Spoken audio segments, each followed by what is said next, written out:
Hello guys, welcome back to Rayaras vlog. நம்ம இன்றைக்கி இந்த குக்கிங் சேனலில் என்ன பார்க்க போகிறோம் அப்படின்னா மஷ்ரூம் புலாவ் எப்படி பண்ணுறதுன்னு தான் பார்க்க போகிறோம். ஃபர்ஸ்ட்டு அதுக்கு தேவையான இன்க்ரீடியன்ட்ஸ் வந்து ஆனியன், பட்டை, ஏலக்காய், கிராம்பு, பிரிஞ்சி இலை, பச்சை மிளகா. மஷ்ரூமை நல்லா க்ளீன் பண்ணி எடுத்து வச்சுக்கோங்க. நான் வந்து இன்றைக்கி ரைஸ் குக்கரில் பண்ண போகிறேன். அதுக்கு ஃபர்ஸ்ட்டு வந்து ஆயில் அண்ட் கீ ஆட் பண்ணிவிட்டு ஹோல் ஸ்பைஸ் ஆட் பண்ணிக்கலாம். ஒரு ஆனியன், பெரிய வெங்காயம் எடுத்திருக்கேன், அதையும் நல்லா ஆட் பண்ணிவிட்டு வதக்கி விட்டுக்கலாம். காரத்துக்காண்டி நான் இப்போ 4 பச்சை மிளகா கீரி ஆட் பண்ணியிருக்கேன். ஏன்னா நம்ம இதில் எந்த ஒரு மிளகாத்தூளும் நம்ம ஆட் பண்ண போகிறதில்ல. புலாவுக்கு இஞ்சி பூண்டு பேஸ்ட்டு இடித்து ஆட் பண்ணியிருக்கேன். அதையும் நல்லா ஒன்று சேர வதக்கி விட்டுக்கோங்க.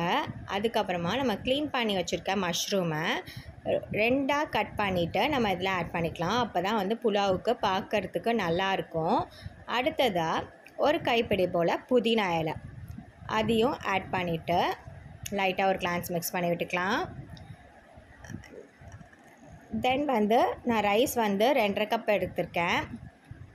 அதுக்கு வந்து 4 கிளாஸ் தண்ணி கரெக்டாக இருக்கும். அப்போ தான் நமக்கு வந்து அது குலையாமல் வரும். அது கூடவே தேவைக்கு உப்பு ஆட் பண்ணிவிட்டு லைட்டாக அடியிலேருந்து மிக்ஸ் பண்ணி விட்டுக்கோங்க. அப்புறமா நான் லிட்டு க்ளோஸ் பண்ணி வச்சிடுறேன்.